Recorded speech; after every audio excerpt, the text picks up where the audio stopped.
Video பார்த்துட்டு இருக்க எல்லாருக்கும் ஒரு பெரிய வணக்கம். இன்னைக்கு ஒரு சூப்பரான அறுவடை வீடியோ தான் பார்க்க போறோம். ஒரு செடி வளர்க்குறவங்களுக்கு இதை விட ஒரு சந்தோஷம் இருக்கவே முடியாதுன்னு நான் நினைக்கிறேன். நட்டு வச்ச செடியில இருந்து இவ்வளவு பூ வந்திருக்கு பாருங்களேன். இந்த பூ எல்லாமே காயா மாறினா அதை விட இன்னும் ரொம்ப சந்தோஷப்படுறது நாங்களாதான் இருக்கோம். பாருங்களேன், இவ்வளவுமே காயா மாறினா எப்படி இருக்கும் பாருங்க. இது எல்லாமே காயா மாறினதுக்கு அப்புறம் எடுத்திருக்க வீடியோ பார்க்கவே ரொம்ப சந்தோஷமா இருக்குங்க. இந்த செடியில இருக்க எல்லா கத்திரிக்காயும் கட் பண்ணி இன்னைக்கு ஒரு சூப்பரான கத்திரிக்காய் தொக்கு வச்சு சாப்பிட போறோம்.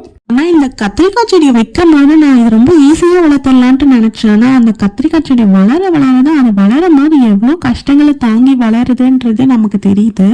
இந்த ஒரு செடி கூடவே நான் அவ்வளவு போராடினேன். அப்பதாங்க விவசாயத்தோட கஷ்டம் என்ன, விவசாயியோட கஷ்டம் என்னன்னு புரிஞ்சுக்கிட்டேன். நம்ம சாப்பிடுற ஒவ்வொரு பொருளுக்கு பின்னாடியும் அவ்வளவு கஷ்டங்கள் வலிகள் இருக்குங்க. அதனால எதுவுமே வேஸ்ட் பண்ணாதீங்க. ஃபர்ஸ்ட் டைம் பாக்குறாங்க, சப்ஸ்கிரைப் பண்ணிக்கோங்க.